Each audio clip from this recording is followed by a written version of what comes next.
I still remember the exact moment my daughter-in-law looked across the dinner table and said, "Get a job and stop being a leech." The room went so quiet I could hear the clock on the kitchen wall ticking behind me. It was a Tuesday evening in early October, the kind of cool fall night when the air outside smells like dry leaves and distant fireplaces. We were sitting around the same oak dining table that had been in our family for nearly 30 years. My late husband Robert bought that table the summer Daniel turned 12. Back then it felt enormous, because our little boy could barely see over the edge while he ate his spaghetti. Now the table didn't feel big at all. It felt tight. Crowded. Heavy with something none of us wanted to say out loud.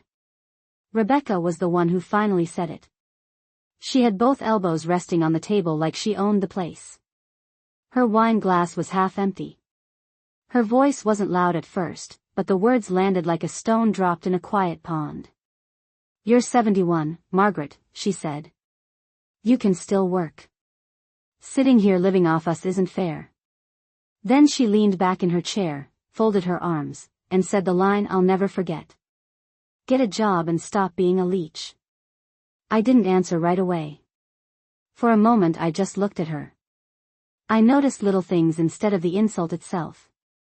The gold bracelet she always wore. The tiny chip in the corner of her red nail polish. The way the overhead light reflected off her wine glass.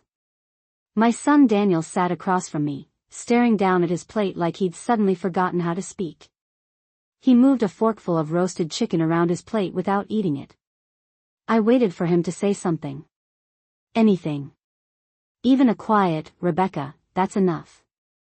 But he didn't. The only sound was the low hum of the refrigerator from the kitchen and that clock ticking on the wall. Tick. Tick. Tick. Funny how time feels louder when people stop talking. I slowly folded my napkin and placed it beside my plate. My hands were steady. That surprised me. If someone had asked me years ago how I would react to being called a leech by my own daughter-in-law, I might have imagined tears or anger. Maybe even a raised voice. But none of that came. Instead, I felt something colder. Something quieter. "Excuse me," I said calmly, pushing my chair back. The legs scraped softly against the hardwood floor. Rebecca let out a short laugh like she'd just made a clever joke. Daniel still didn't look up. I walked to the sink and rinsed my plate even though it was only half finished. The warm water ran over my fingers while I stared out the small window above the sink. Our backyard looked peaceful in the fading evening light. The maple tree Robert planted years ago had already started turning orange. Leaves drifted slowly onto the grass like nothing in the world had changed. Inside the house, though, everything had. 8 months earlier Robert had been sitting at that same table telling one of his long stories about the early days of his construction company. Daniel and Rebecca had rolled their eyes the way younger people do when someone older repeats himself. But Robert didn't care. He always said stories were meant to be told more than once. That night he laughed so hard he nearly spilled his coffee. Now his chair at the end of the table sat empty. Rebecca's voice cut through the memory behind me. "See," she said to Daniel, though she spoke loudly enough for me to hear. "She doesn't even deny it." I turned off the faucet and dried my hands slowly with a dish towel. The kitchen smelled faintly of garlic and rosemary from the roast chicken Rebecca had made. She was a good cook. I had always told people that. When Daniel first introduced her to us 7 years ago, she arrived with a homemade apple pie and a bright smile that filled the room. Robert whispered to me later that evening, "That girl has ambition." At the time he sounded impressed. Looking back, I realize ambition can mean many different things depending on who's using the word. I hung the towel back on its hook and turned around. Rebecca was scrolling through her phone now, as if the conversation was already finished. Daniel finally glanced up, but only for a second. Our eyes met. There was something there I hadn't seen before. Not anger. Not cruelty. Just distance. The kind that builds slowly over time until one day you realize someone who used to call you every Sunday has become a stranger sitting across the table. I picked up my cardigan from the back of my chair. "Good night," I said. Neither of them answered. I walked down the hallway toward my bedroom, my footsteps soft against the carpet Robert had insisted on installing because he said hardwood floors felt too cold in winter. The hallway lights cast long shadows along the walls where family photos hung in neat rows. Daniel's graduation. Our trip to Yellowstone 15 years ago. A picture of Robert holding a fishing rod and grinning like a teenager. I paused in front of that one for a moment. "You always said people show their true character when money gets involved," I murmured quietly. Robert used to say that after long days dealing with contractors and business partners. At the time I thought he meant people outside the family. I opened my bedroom door and stepped inside.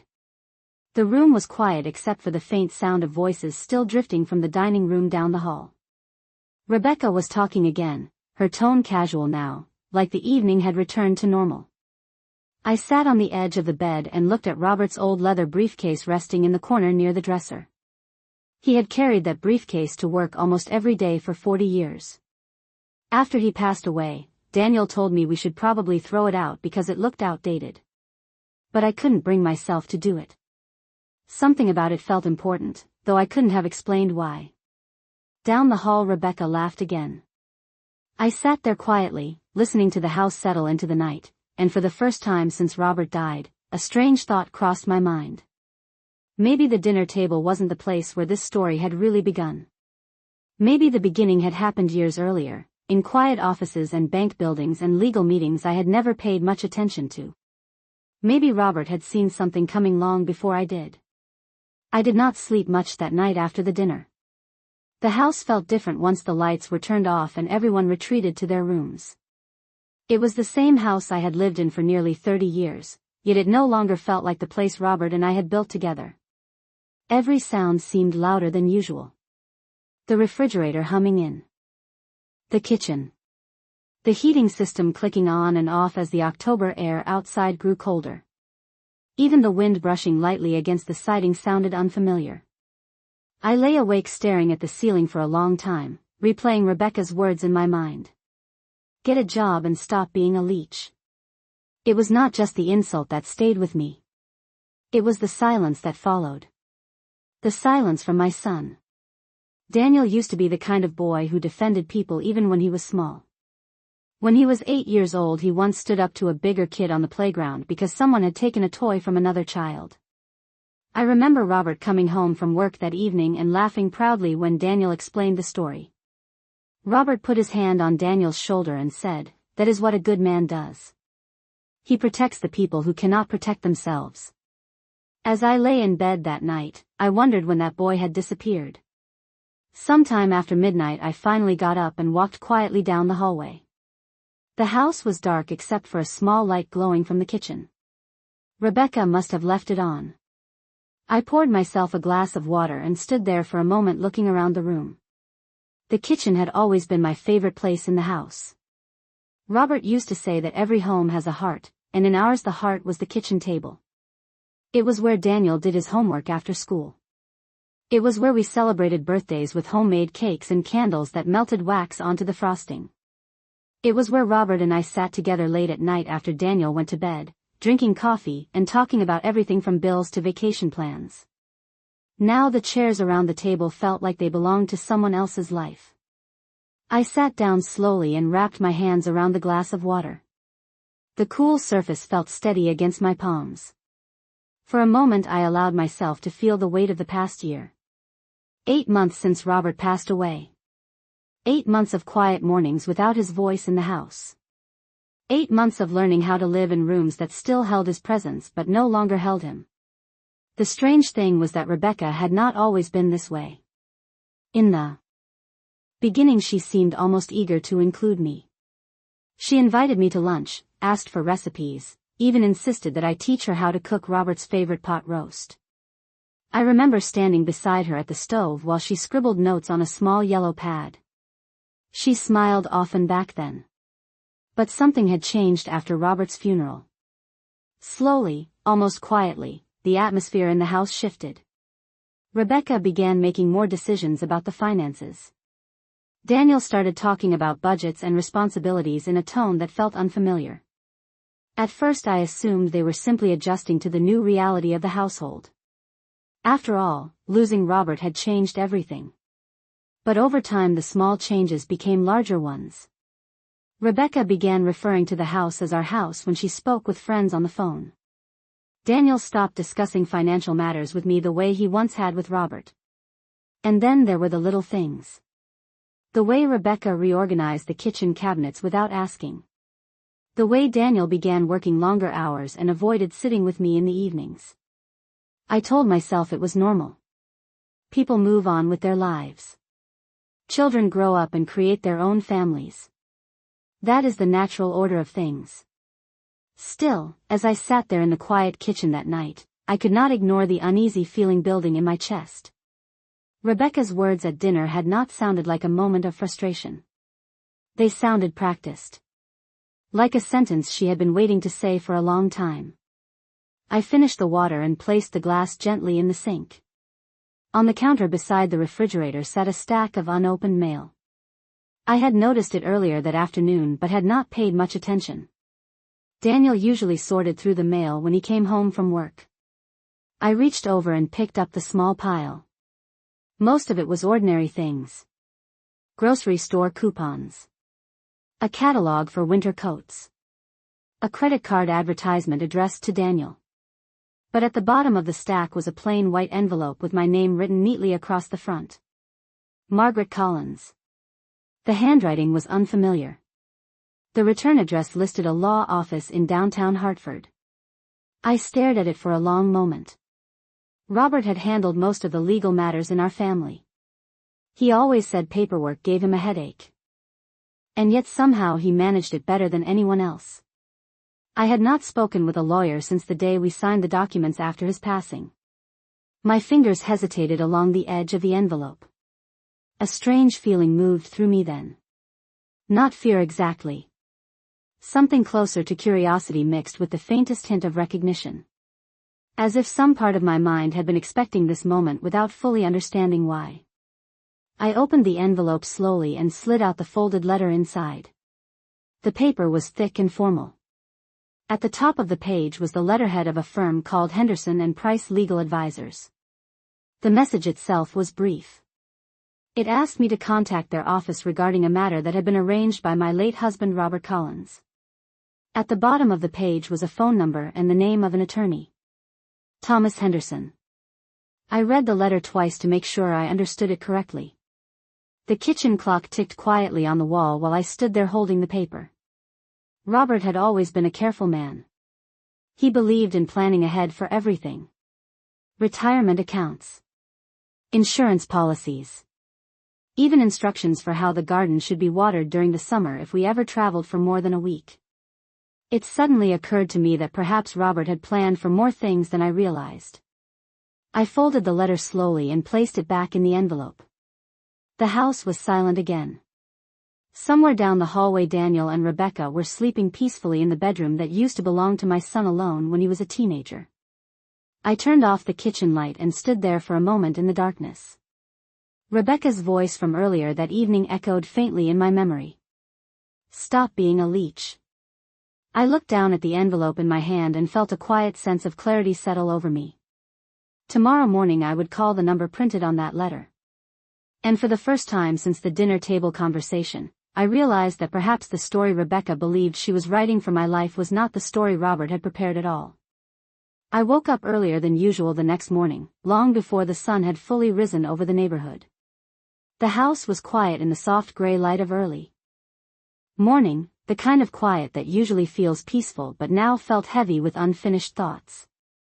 For a few seconds I forgot about the letter sitting on my nightstand. I simply listened to the faint sound of birds outside and the distant hum of a garbage truck somewhere down the street. Then I saw the envelope again, resting beside Robert's old alarm clock, and everything from the night before returned at once.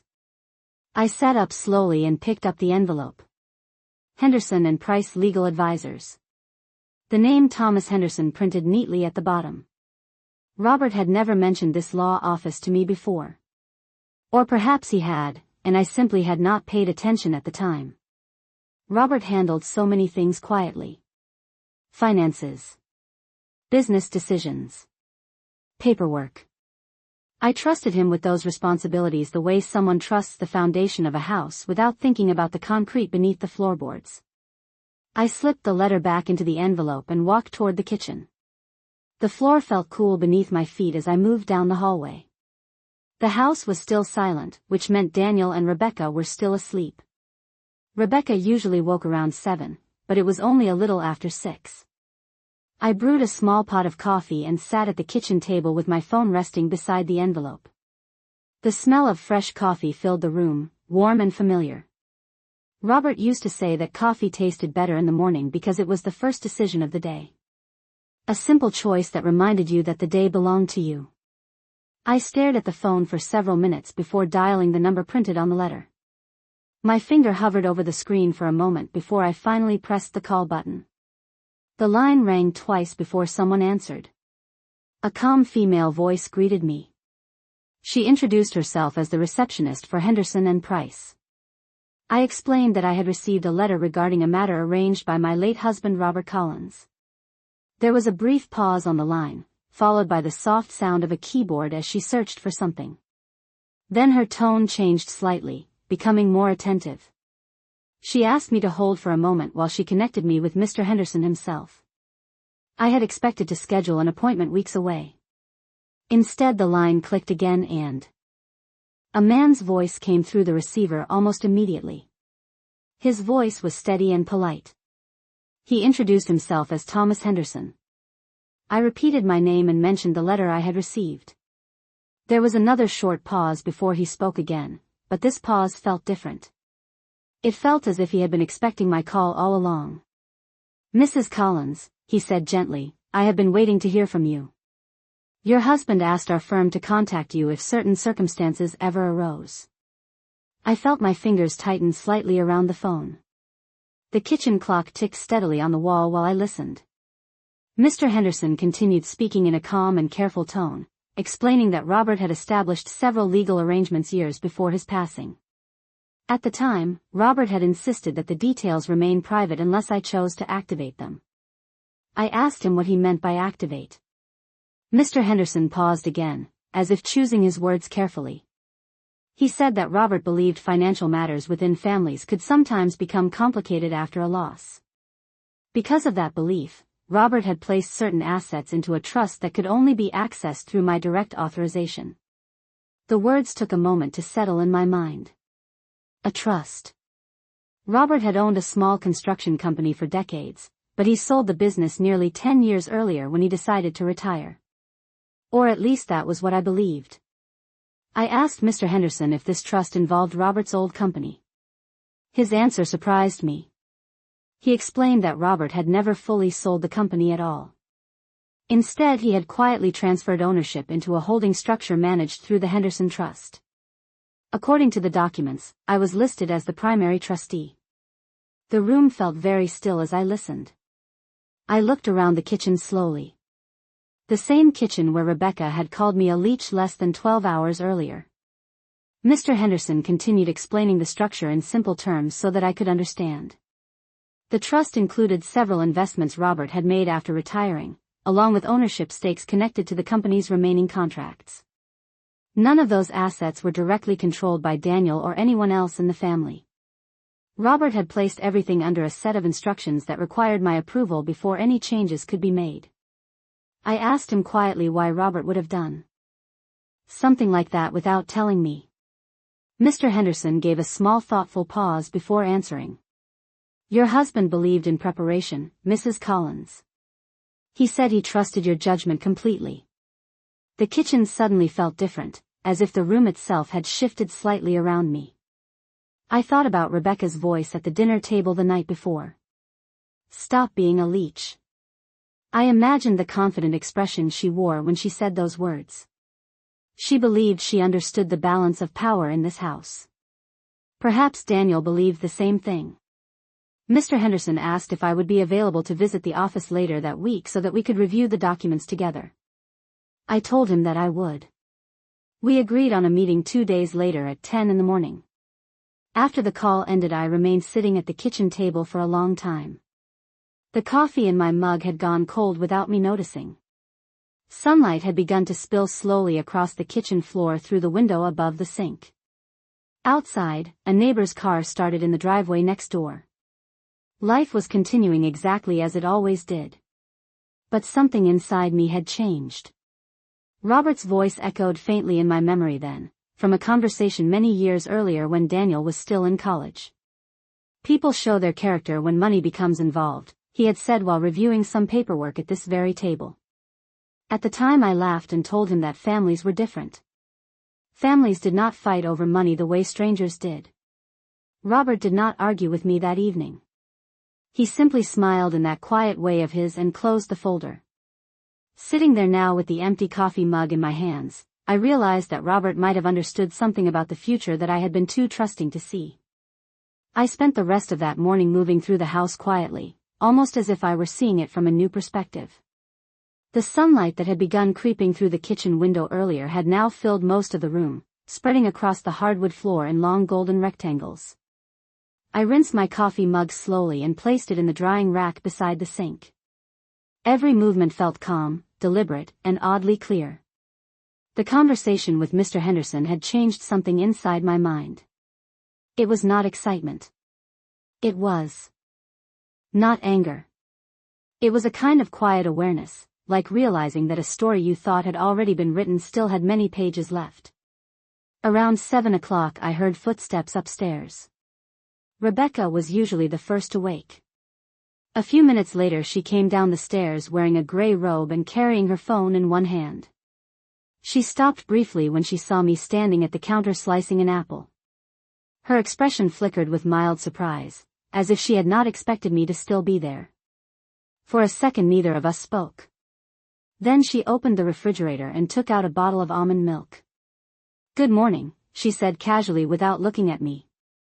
I nodded once. "Good morning." She poured herself a glass and leaned against the counter scrolling through messages on her phone. Her face carried the same confident calm I had seen the night before at the dinner table. To her, the conversation about being a leech had probably already faded into the background like an ordinary disagreement. Some people say things casually because they believe the balance of power is permanent. Rebecca finally looked up from her phone. "Daniel will be leaving early today," she said. "He has meetings downtown." She spoke the sentence in a tone that sounded more like an announcement than a conversation. I nodded again and continued slicing the apple into small pieces. The kitchen clock ticked quietly on the wall. The smell of toast soon filled the air as Rebecca placed 2 slices of bread into the toaster. After a moment she added, "You know, Margaret, you really should think about staying busy. Retirement can make people feel dependent." The pause before the last word was small but noticeable. I placed the apple slices onto a small plate and rinsed the knife in the sink. I did not respond. Rebecca did not seem to mind the silence. She carried her toast and glass of almond milk to the table and sat down where Robert used to sit. That detail did not escape my attention. Daniel came downstairs shortly after that wearing a navy suit and carrying his laptop bag. He moved quickly through the kitchen the way people do when they believe they are already late. "Morning, Mom," he said briefly while pouring himself coffee. His tone was polite but distant. Rebecca looked up from the table and asked if he had remembered to call the contractor about the kitchen renovation estimate. Daniel nodded distractedly. "I will handle it during lunch." He glanced toward me once, then quickly away again. I wondered if he remembered the dinner conversation from the night before as clearly as I did. People often convince themselves that silence erases responsibility. Daniel finished his coffee and picked up his keys from the counter. "I will be home around 6, he said as he headed toward the door. Rebecca reminded him about the grocery list she had texted earlier. The door closed behind him a moment later and the sound of his car engine started in the driveway outside. Rebecca finished her breakfast slowly while reading something on her phone. After a few minutes she stood up and placed her dishes in the sink. "I have yoga at 9, she said casually while grabbing her purse from the chair. "Try to keep the front hallway clear if you move anything today." The cleaning service might stop by this week. She said it in the tone of someone giving instructions to an employee. I simply nodded again. Rebecca left the house a few minutes later, the front door closing behind her with a soft click. The house fell quiet once more. I stood alone in the kitchen for a moment, listening to the faint ticking of the clock. Then I walked slowly back to my bedroom and retrieved the envelope from Henderson and Price Legal Advisors. The paper inside felt heavier now that I understood what it represented. Robert had prepared something for the future. Something deliberate. Something careful. I sat down at the small desk near the window and looked out at the backyard while holding the letter. The maple tree Robert planted years ago swayed gently in the morning breeze. Leaves drifted down one by one across the grass. Robert used to say that planning was not about controlling the future. It was about protecting the people you loved from uncertainty. At the time I thought he was speaking about insurance policies and retirement accounts. Now I realized he might have meant something deeper. I picked up the phone again and checked the message Mr. Henderson had sent confirming our appointment 2 days from now at 10 in the morning. The address of his office appeared beneath the message. Downtown Hartford. Only a 20-minute drive from the house. I placed the phone back on the desk and folded the letter carefully before slipping it back into the envelope. The silence of the house no longer felt heavy. It felt steady. Outside, the sunlight had climbed higher into the sky, brightening the windows and warming the rooms Robert and I had built together. Somewhere across town a lawyer named Thomas Henderson was preparing documents that my husband had arranged long before any of this had happened. And for the first time since Rebecca had called me a leech at the dinner table, I felt something unexpected rising quietly inside me. Not anger. Not revenge. Just the calm understanding that the story unfolding in this house might soon take a direction that none of them were expecting. I spent the next 2 days observing the house in a way I never had before. It was strange how quickly your perspective could change once you understood that the ground beneath your feet might not be what everyone else believed it to be. On Wednesday morning the air outside carried the crisp smell of autumn, and a thin layer of frost covered the grass in the backyard. I stood by the kitchen window with a mug of coffee and watched the sunlight slowly melt the frost away from the edges of the lawn. Robert used to say that October mornings were the quietest time of year. Not silent, just thoughtful. The trees were preparing for winter and the world seemed to move at a slower pace. I finished my coffee and glanced at the clock on the wall. 9:15 in the morning. My appointment with Thomas Henderson was scheduled for 10. The drive into downtown Hartford would take about 20 minutes, maybe a little longer with traffic. I placed my mug in the sink and walked down the hallway toward the bedroom. As I passed through the living room I noticed Rebecca sitting on the couch with her laptop open on the coffee table. She looked up when she heard my footsteps. "Are you going somewhere, Margaret?" she asked, her tone casual but curious. I nodded slightly while reaching for my coat. "I have an appointment in town this morning." Rebecca tilted her head just slightly, as if trying to decide whether the information mattered to her. "Doctor visit?" she asked. "Something like that," I replied calmly. She returned her attention to the laptop screen without asking any further questions. I stepped outside and closed the front door behind me. The cool air felt refreshing against my face as I walked down the driveway toward my car. Robert had bought the car for me 3 years earlier when my old sedan finally stopped running. It was not a flashy vehicle. Just a simple silver Toyota Camry that he said would last forever if I took care of it. As I started the engine I remembered the afternoon he drove it home from the dealership and parked it proudly in the driveway. "Reliable," he said with a smile. "Reliability matters more than appearances." I pulled out onto the quiet residential street and began the drive toward Hartford. The roads were calm that morning, lined with tall trees whose leaves were turning shades of orange and deep red. Small coffee shops and bakeries had already opened their doors to the morning crowd. The city skyline appeared gradually as I approached downtown, rising above the Connecticut River like a collection of quiet glass towers reflecting the autumn sun. Henderson and Price Legal Advisors occupied the 6th floor of a modest brick office building near Main Street. I parked in a nearby garage and rode the elevator up to the 6th floor. The hallway smelled faintly of polished wood and fresh paper. A receptionist greeted me warmly as soon as I stepped inside the office. "Mrs. Collins," she said with a polite smile. "Mr. Henderson is expecting you. Please have a seat for just a moment." The waiting area was calm and comfortable, with 2 leather chairs facing a large window that overlooked the city. I sat down and folded my hands in my lap. The traffic below moved steadily along the streets while people hurried between buildings carrying briefcases and coffee cups. Their lives continued at their own pace, unaware of the quiet shift that was about to occur in mine. After only a few minutes, a tall man in his early 50s stepped out from a hallway and approached me with a warm but professional expression. "Mrs. Collins," he said while extending his hand.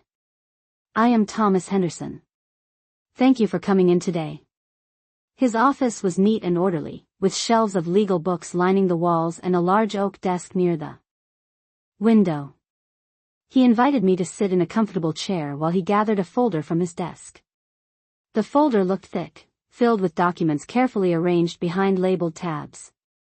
"Your husband was a very thoughtful man," Mr. Henderson began as he opened the folder.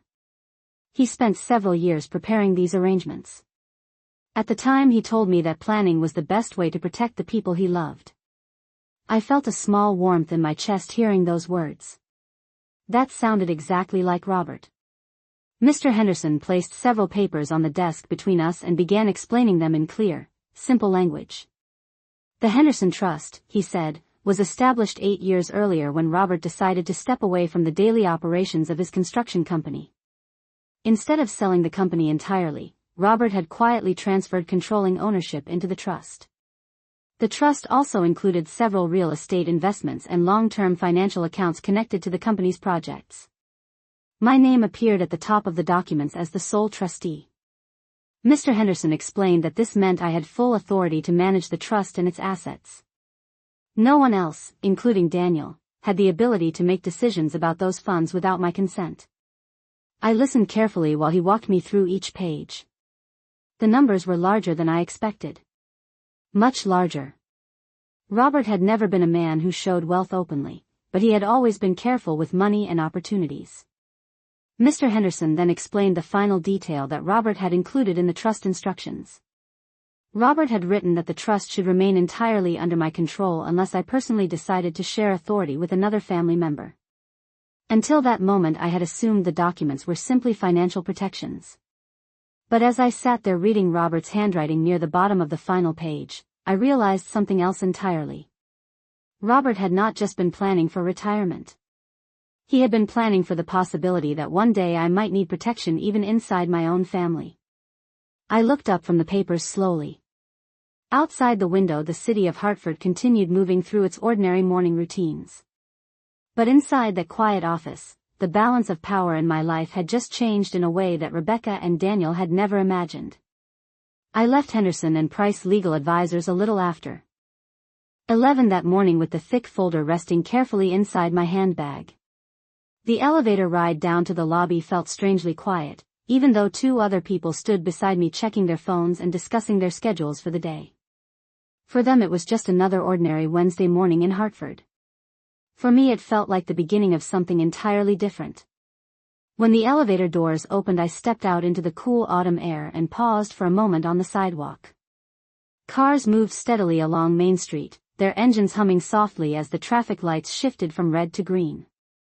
Across the street a small cafe had set up outdoor tables where a few people sat drinking coffee under large umbrellas. The world was continuing exactly as it always had, yet my understanding of it had changed.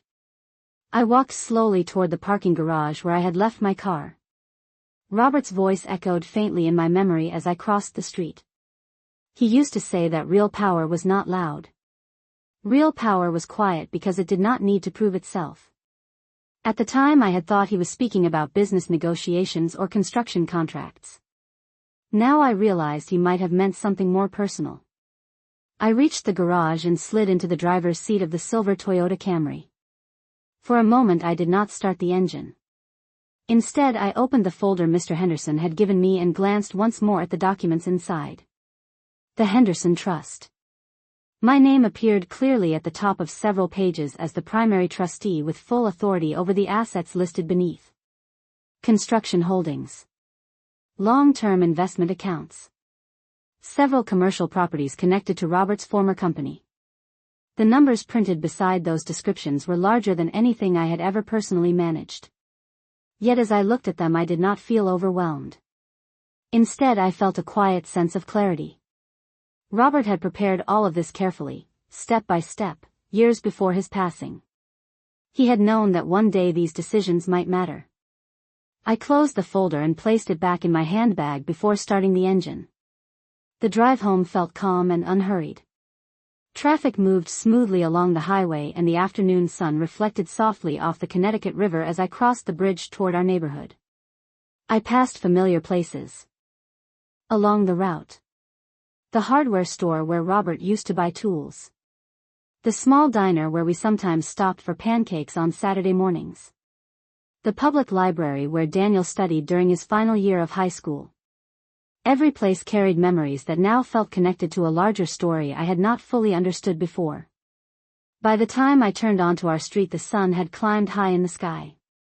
The maple tree in our front yard cast a wide shadow across the driveway. Rebecca's car was gone, which meant she was still at her yoga class or perhaps meeting friends for lunch afterward. I parked the Camry and sat quietly for a moment before stepping out. The house stood exactly as it had that morning when I left, calm and still behind the white wooden fence Robert installed many years earlier. I walked inside and placed my handbag gently on the kitchen table. The house smelled faintly of the lemon cleaning spray Rebecca preferred. I assumed she had tidied the counters before leaving earlier in the morning. I poured myself a glass of water and sat down at the table where the events of the previous night had unfolded. The chair creaked softly as I settled into it. I placed the folder on the table and opened it once more, reading through the summary pages Mr. Henderson had prepared for me. The documents explained that as trustee I could review the financial structure of the trust, approve management decisions, or make adjustments to the distribution of assets if necessary.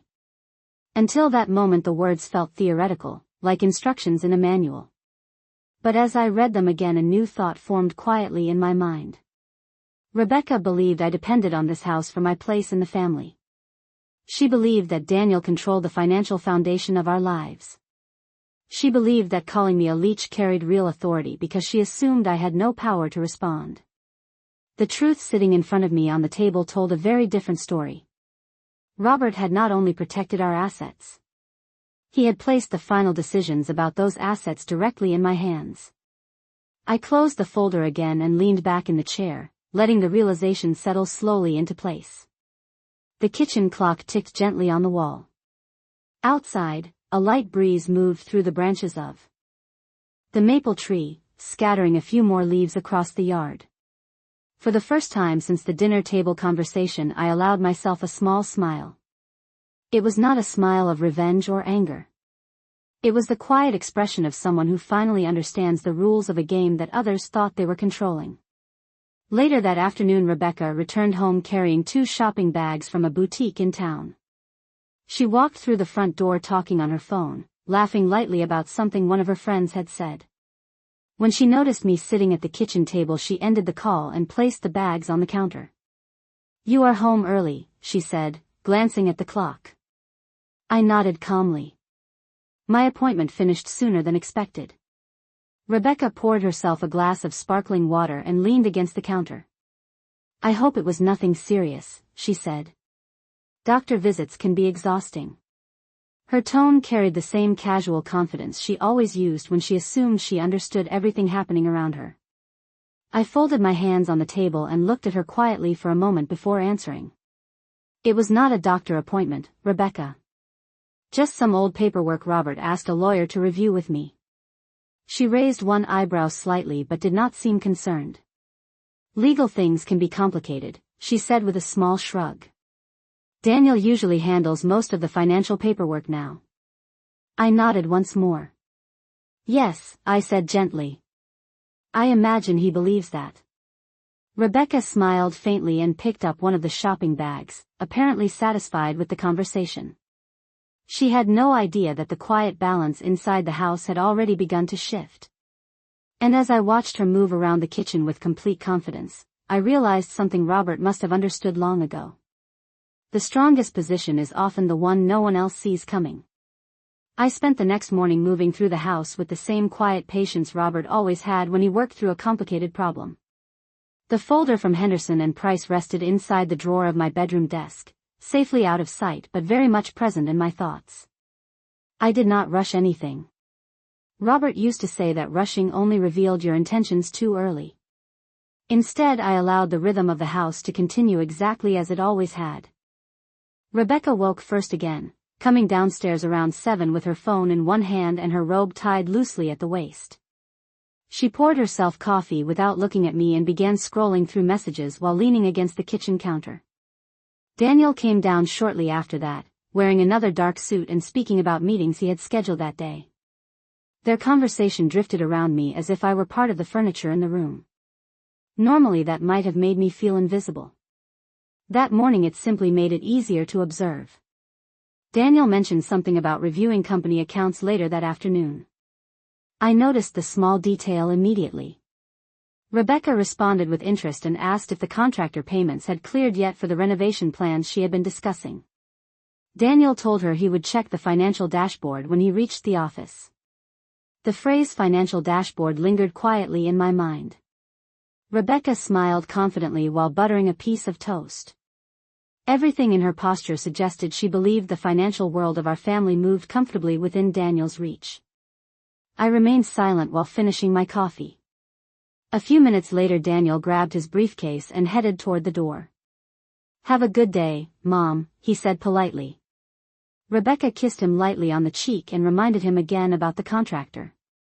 The front door closed behind him and the sound of his car faded down the street. Rebecca stayed in the kitchen for another 15 minutes, answering emails on her phone and occasionally glancing at me with the same casual curiosity she always showed. Eventually she stood and picked up her car keys. "Pilates class today," she said while adjusting her coat. "I will be back around noon." She left without waiting for a reply. Once the house grew quiet again, I walked slowly back to my bedroom and opened the desk drawer. The folder felt heavier than it had the day before. I carried it to the kitchen table and opened it carefully. The documents inside listed several contacts connected to the trust's financial structure. One name stood out immediately. A regional account manager responsible for overseeing the operational accounts connected to Robert's old company. His direct phone number appeared beside the name. I studied the number for a moment before dialing it. The call connected after 2 rings. A professional voice answered and introduced himself as Michael Carter. I explained that my name was Margaret Collins and that I was the trustee of the Henderson Trust. There was a short pause on the line followed by a noticeable change in his tone. "Mrs. Collins," he said respectfully, "I have been expecting that call at some point. Your husband spoke highly of you." I thanked him and asked if there had been any recent activity involving the accounts connected to the trust. Michael Carter explained that most of the operations continued normally under the current management structure Robert had arranged years earlier. However, he mentioned that during the past several months there had been a few inquiries from an individual named Daniel Collins regarding access to certain financial summaries. I remained very still while listening. Michael continued speaking carefully, explaining that those requests had been limited to general reports because only the trustee had the authority to authorize deeper access. I thanked him for the clarification and told him that I would be reviewing the trust's operational structure over the coming weeks. Michael responded immediately that he would prepare updated summaries for me if I wished. After the call ended, I sat quietly at the table for several minutes. Daniel had already begun reaching toward financial information he believed he controlled. Rebecca's confidence from the night before made more sense now. She assumed Daniel's growing involvement with financial matters meant control. In reality, it meant curiosity. I closed the folder slowly and returned it to the drawer in my bedroom. That afternoon Rebecca returned home carrying another set of shopping bags and humming softly as she walked through the front door. She placed the bags on the kitchen counter and began unpacking a new set of decorative kitchen towels. "Daniel will love these," she said cheerfully while spreading them across the counter. "They match the renovation colors perfectly." I nodded politely and watched her rearrange the kitchen with the comfortable authority she had developed over the past year. She moved through the house as though the future had already been decided. A few minutes later Daniel called from his office. Rebecca answered on speaker while continuing to organize the new items. I listened quietly from the table while she spoke with him. Daniel's voice sounded slightly puzzled. He mentioned that some of the internal financial systems had been showing limited access on certain reports. Rebecca laughed lightly and told him it was probably a technical update. She assured him the contractor payments would go through soon enough. I said nothing during the call. But as I watched Rebecca confidently dismiss the problem Daniel had noticed, I understood something very clearly. The small shift that had begun when I visited Henderson and Price was already working quietly beneath the surface. Daniel had started asking questions about money. Rebecca believed the answers belonged to them. But the truth resting quietly inside my desk drawer told a very different story. I allowed several days to pass without changing anything visible inside the house. The rhythm of our daily life continued exactly the way Rebecca expected it to.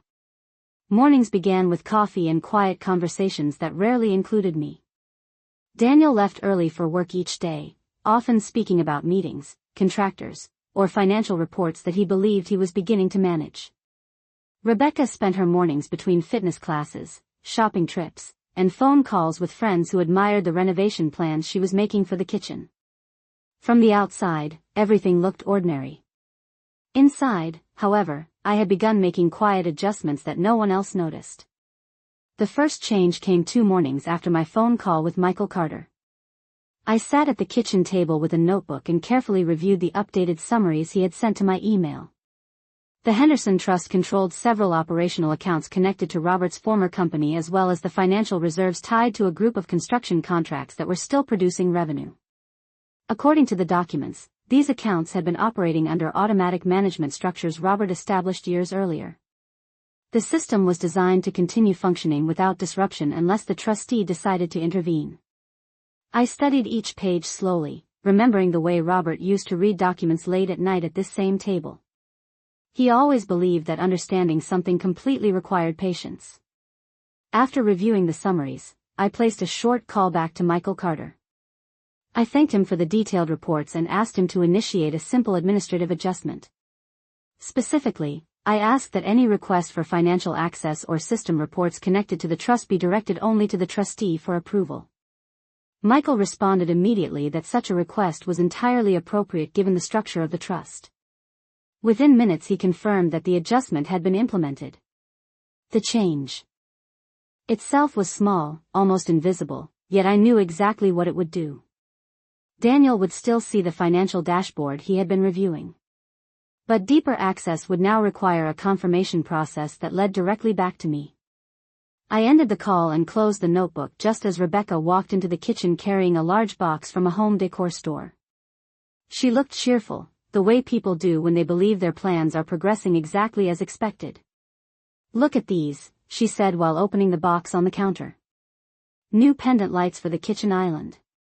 The contractor says they will look beautiful once we start the renovation next month." I nodded politely and watched her unwrap the lights from their packaging. Rebecca talked for several minutes about paint colors, cabinet finishes, and the layout she envisioned for the remodeled kitchen. She spoke with the confident excitement of someone designing a home she believed belonged entirely to her future. That afternoon Daniel returned from work looking slightly distracted. During dinner he mentioned that the company's financial system had started asking for new authorization codes when he attempted to review certain reports. Rebecca dismissed the concern immediately. "Software systems update all the time," she said with a small laugh. "It is probably just a security change." Daniel nodded but did not seem fully convinced. He glanced at me once during the conversation, perhaps wondering if I had noticed the same issue. I kept my expression neutral and continued eating quietly. The following morning another small shift occurred. Daniel came downstairs earlier than usual and began reviewing emails on his phone while drinking coffee. His brow furrowed slightly as he read something on the screen. Rebecca noticed the expression and asked what was wrong. Daniel explained that one of the operational accounts connected to his father's old company had requested confirmation from the trustee before releasing updated financial reports. Rebecca frowned slightly. "That sounds strange," she said. Daniel shrugged. "Maybe the bank changed their policy." I watched the exchange silently from across the table. The two of them spoke about the situation as though the trustee must be someone else somewhere inside the company structure. The idea that the authority rested inside this very house had not yet crossed their minds. Later that afternoon I received another brief call from Michael Carter confirming that the authorization adjustments were functioning exactly as intended. He informed me that a few report requests had already been redirected to the trustee verification process. I thanked him and ended the call. That evening Rebecca prepared dinner while talking excitedly about scheduling the contractor to begin demolition work on the kitchen in a few weeks. Daniel listened while reviewing his phone again, clearly still thinking about the financial system issue from earlier in the day. Finally he said something that made Rebecca pause. "The system keeps asking for trustee approval," he said. "I am going to have to figure out who is actually managing that account." Rebecca waved her hand dismissively. "Probably some corporate administrator your father hired years ago." Daniel nodded slowly but did not look entirely satisfied with that explanation. I remained quiet while the two of them continued discussing renovation plans and contractor schedules. Yet as I listened to their conversation I realized something important. The quiet adjustments I had made were beginning to ripple outward through the system Robert had designed. Daniel was starting to notice that the financial structure he believed he controlled had invisible boundaries. Rebecca, meanwhile, still assumed the house and everything connected to it belonged naturally to the life she was building. Neither of them understood that the authority guiding those invisible boundaries sat quietly at the same dinner table where she had once called me a leech. I noticed the change in Daniel's mood before he said anything about it. Over the next several days he began coming home from work with the same distracted expression, as though a quiet problem had followed him out of the office and into the house. Rebecca did not seem to notice at first. She was still busy discussing tile samples, lighting fixtures, and cabinet designs with the contractor she planned to hire for the kitchen renovation. To her, life inside the house continued exactly as she had imagined it would. But Daniel had begun to ask questions. On Thursday evening he arrived home earlier than usual and sat at the kitchen table with his laptop open while Rebecca prepared dinner. The faint glow of the screen reflected across his face as he scrolled through a series of reports. After several minutes he let out a small sigh. Rebecca looked over from the stove. "What is wrong now?" she asked lightly. Daniel turned the laptop slightly toward her. "The system keeps locking certain reports unless the trustee approves the request. I cannot even see the operational summaries anymore." Rebecca waved the comment away with a casual laugh. "You are worrying too much about computer settings. Call the bank tomorrow and have them reset whatever security they added." Daniel nodded but did not look convinced. I sat quietly at the table with my hands folded in front of me, watching the steam rise from my cup of tea. The conversation unfolded exactly the way Robert would have predicted years earlier. When people believe something belongs to them, confusion begins the moment they encounter a boundary they cannot cross. The next morning Daniel left earlier than usual and spent several hours speaking with various financial representatives connected to the company accounts. I knew this because he returned home that afternoon looking both puzzled and slightly frustrated. Rebecca met him in the hallway and immediately began asking about the contractor schedule. Daniel answered her questions distractedly before finally saying something that made her pause. The bank confirmed the accounts are managed through the Henderson Trust. They said any major access requires approval from the trustee listed on the legal documents. Rebecca frowned slightly. "Then just ask whoever that trustee is to authorize you." Daniel rubbed his forehead. "That is the strange part. They told me the trustee is already connected to our family." Rebecca shrugged. "Then it must be some administrative arrangement your father created years ago." Daniel nodded slowly but his expression suggested he was still searching for a clearer answer. I remained in the living room during their conversation, quietly reading a book that Robert once gave me for my birthday. The pages turned slowly in my hands while their voices carried softly down the hallway. Later that evening Daniel approached me while I was placing dishes into the dishwasher after dinner. "Mom," he said carefully, "can I ask you something about Dad's old company?" I turned slightly and met his eyes. "Of course." Daniel hesitated for a moment before continuing. "Did Dad ever mention something called the Henderson Trust to you?" I dried my hands with a kitchen towel and leaned gently against the counter. "Yes," I said calmly. "Your father discussed it with me years ago." Daniel looked relieved and slightly embarrassed at the same time. "The bank told me the trust controls several accounts connected to the company's remaining contracts. They said access requests need approval from the trustee." I nodded slowly. "That is correct." Daniel waited for another moment, clearly expecting more information.